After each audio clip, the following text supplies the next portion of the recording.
Hi everybody, and welcome here to a new episode of Doubts and Decision. You might wonder if I am not yet recording these partitas again on tape for release on vinyl, and actually that was planned for the coming weeks, but as you probably have seen, there is a video on the channel. The studio tape recorder let us down in the sense that there is one switch that needs repair, and so that happened just after scheduling the partitas. But the other question could be if one feels ever ready with the partitas. And there is some interesting thing and something that I have to make a decision on at the beginning of the second partita, so C minor. It's on YouTube, and it was actually the first partita that I have recorded way back. And there are two approaches actually in the beginning. So in the Sinfonia, where you have one approach that tells you, well, Bach was influenced by French music and French performance practice, and that's all true. Bach was influenced also by Italian music, and he made a great mixture out of that. And if you take the French connection seriously, then you could say, listen, it's not notated with a quarter note, 16th rest, 16th note, then 16th note with a dot, 32nd note. So literally, if you play it like it's written, it's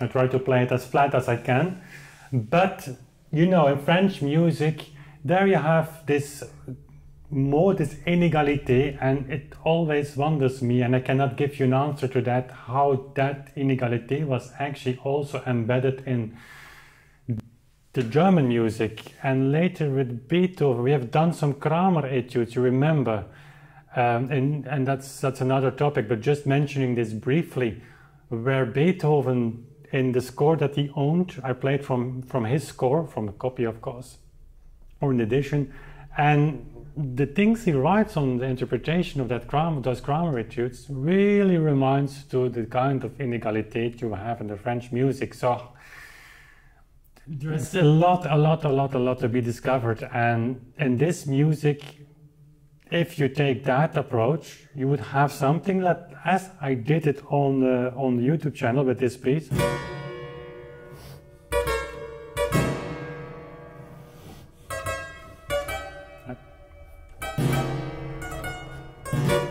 Again, I'm taking it to the other side.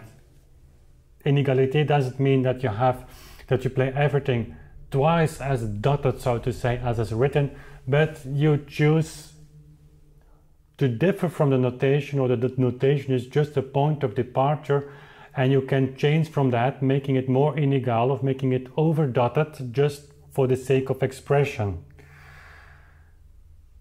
I've done that before, as I said, but why am I doubting that approach? Why am I not just recording this as I did it on YouTube? And the reason for that is that I somewhere feel a disconnection with the character of the beginning. Not to say that it doesn't sound convincing if you really play with overdotted notes.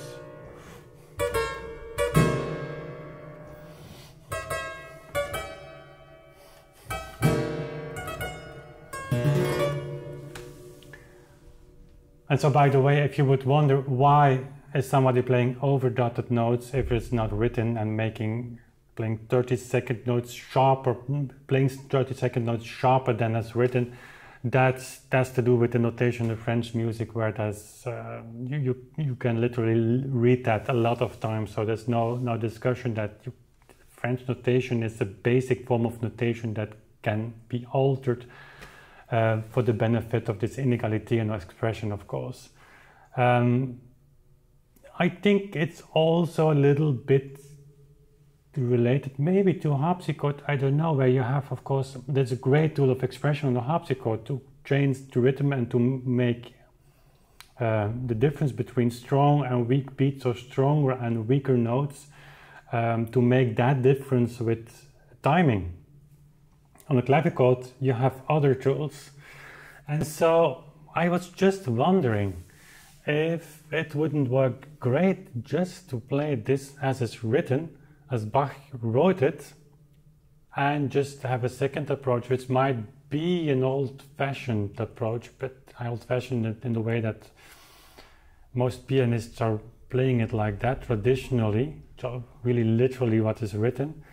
And I know that in the so-called historically informed performance practice movement, whatever that means, that if you play this with overdotted notes and rests, that people will love it, because it's a distinction from what pianists do and what the tradition tells you to do. And so, but I don't care too much about that, because I sometimes think that our clock, so to say, has diverged too much from what traditionally we know.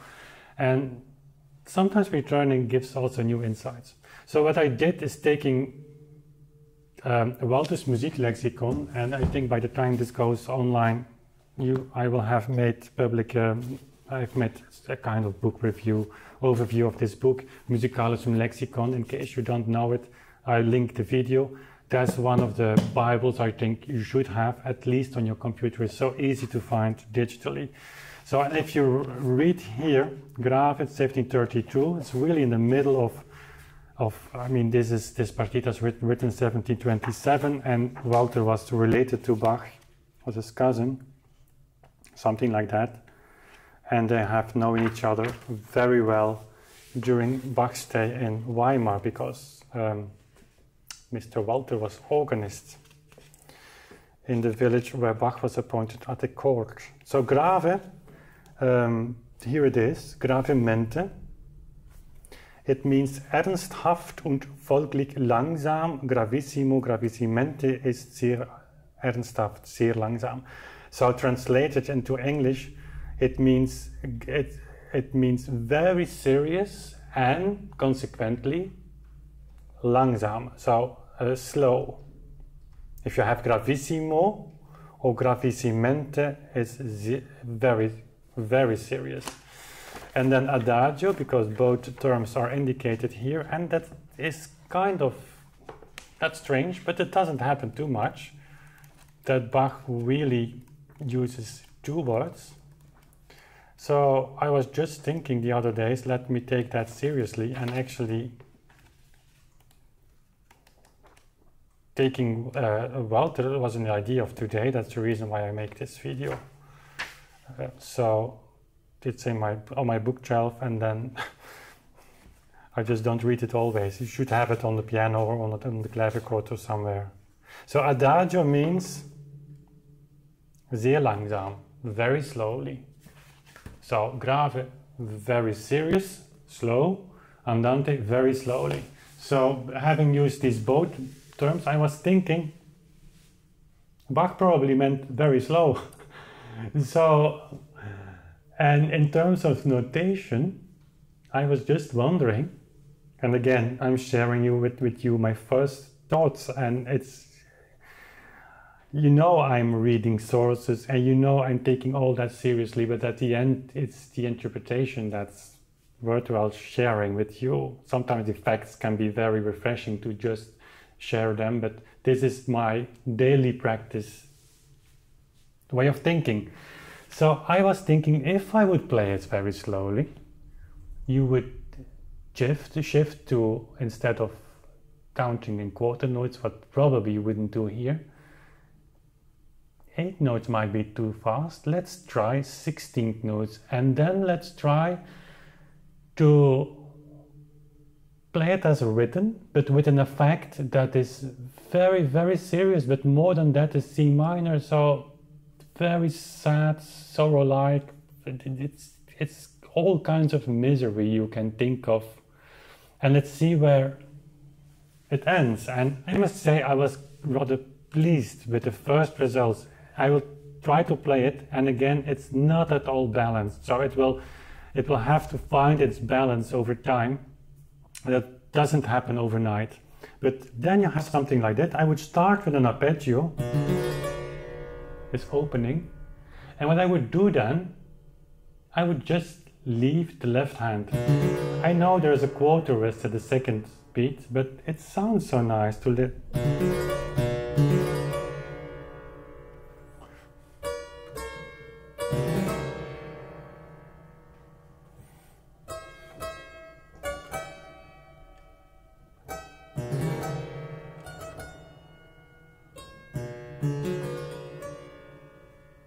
The effect now is so different from.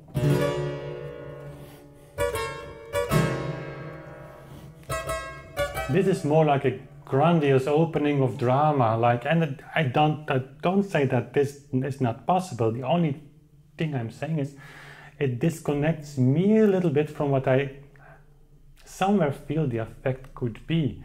And if I play it really in a more introvert way, intimate way, maybe also, then it becomes very dramatic to me, I feel. This is not an opening of an opera, of drama. This is someone sitting on his own, alone, reflecting something very serious. And again, then the clavichord comes in, because the effect is so supported by the instrument. Immediately you have the effect in the sound. It's different.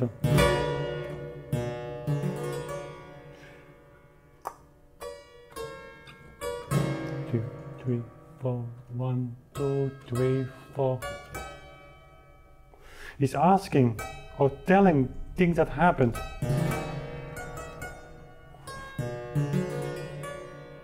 Question mark.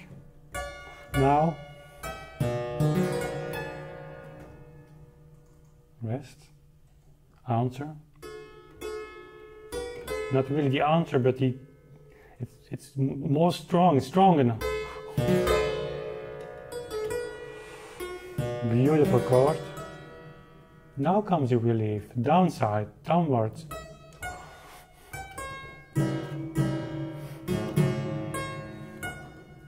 Very cantabile. That's also one of the things that convinced me to do this. Dum, dum, dum, dum.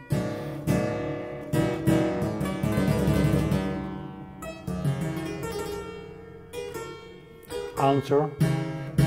Question mark me. Painful.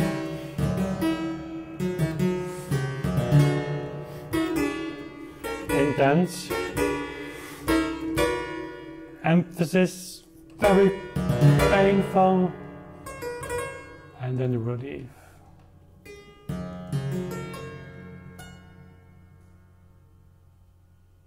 Very low.